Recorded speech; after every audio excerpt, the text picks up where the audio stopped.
which conspiracy theories were later proven to be true. In 1990 South Korea, there was a suspicion that there was some funny business going on to prevent a guy named Kim Dae-jung from being elected as president.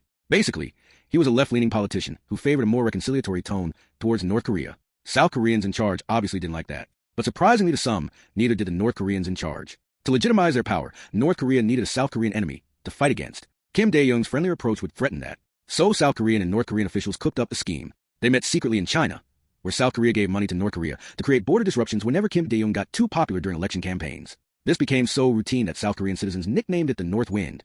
It was a conspiracy theory that North Korea would do something to sabotage Kim Dae-jung whenever he got too popular. Eventually, a South Korean spy blew it wide open. He was posing as a businessman from South Korea who was interested in filming advertisements in the North, meeting North Korean officials in China. In reality, he was working for South Korean intelligence to gather proof and details of North Korea's nuclear program. During one of those days in China, he happened to be in the same hotel in proximity to the North and South Koreans in the scheme and confirmed the scheme's existence with his North Korean colleagues. He gathered enough proof of what was happening to threaten to go public if they kept going with it. They didn't without the North Wind. It resulted in Kim Dae-jung winning the election. Kim Dae-jung eventually became known as South Korea's greatest president and won the Nobel Peace Prize for his North Korea strategy. This whole thing was dramatized in the film The Spy Gone North. If you want to Google more, the spy's codename was Black Venus.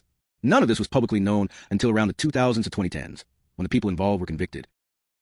Tobacco companies knew about the dangers of smoking and withheld and falsified data for decades, probably condemning thousands of people to death from cancer and other smoking-related diseases. The Catholic Church covered up abuse by priests for decades.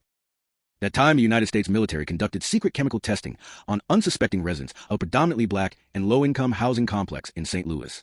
During the Cold War, e.g. 1950s and 60s, the Pruitt-Igoe housing development was one of a number of sites across the U.S. chosen for testing where the Army would release particles of zinc-cadmium sulfide, prolonged or repeated exposure, to which can cause cancer and damage to internal organs. The official purpose of these tests was to study how an aerosol agent might spread in various environments. Ostensibly, St. Louis was selected due to its similarities to Moscow, i.e., a densely populated area with similar architectural characteristics in some areas, accessibility to a large river, etc. The fact that the vast majority of residents being subjected to these dispersion tests were black was, of course, entirely unrelated. Then again, by the mid-1980s, the CIA would be deliberately funneling crack cocaine into black neighborhoods all over the country, so